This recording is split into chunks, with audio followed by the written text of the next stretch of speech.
ఇప్పుడు మీరు చూస్తున్న ఆకుకూరంతా పెసర్లతో వేసిన పెసరాకు కూర. 5 రోజుల క్రితం నేను పెసరాకు వేసుకున్నాను అనమాట. ఫ్రెష్గా మా ఇంట్లో వేసుకున్న పెసరాకు.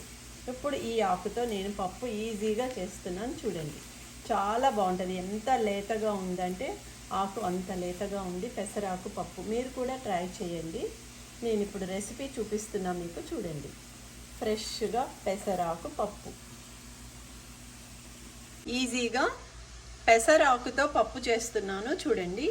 ముందుగా ఒక ప్యాన్ తీసుకున్నాను, అందులో ఒక గరిటెడు నెయ్యి వేస్తున్నా.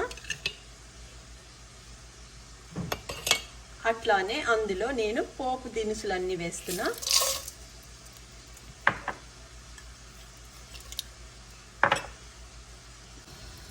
ఒకసారి పోపులన్నీ కలుపుకుందాం.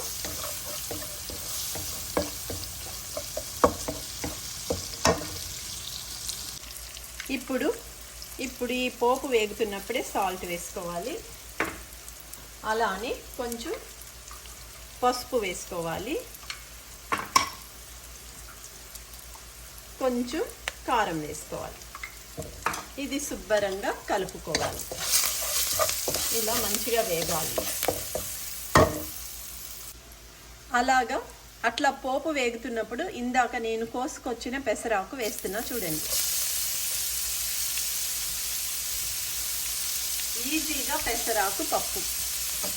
శుభ్రంగా ఒకసారి కలుపుదాం.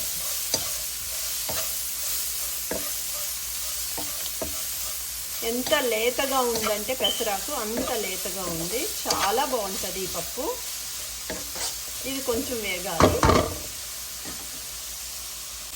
చూడండి పెసరాకు ఎంత మంచిగా మగ్గిపోయిందో. ఇప్పుడు ఇందులో ఇందాక నేను చేసుకున్న పప్పు వేస్తున్నాను చూడండి.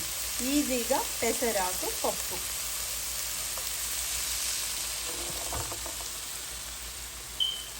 ఇప్పుడు ఇది శుభ్రంగా కలుపుదాం.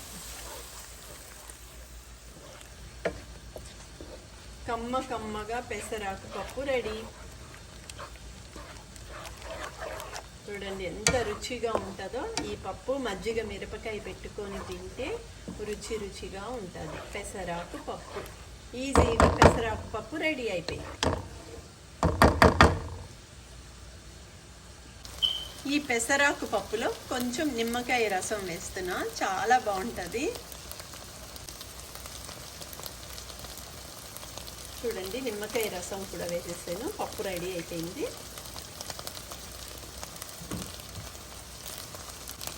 ఒకసారి కలిపేసి స్టవ్ ఆఫ్ చేస్తే పెసరాకు పప్పు రెడీ. రుచిగా పెసరాకు పప్పు రెడీ అయిపోయింది చూడండి.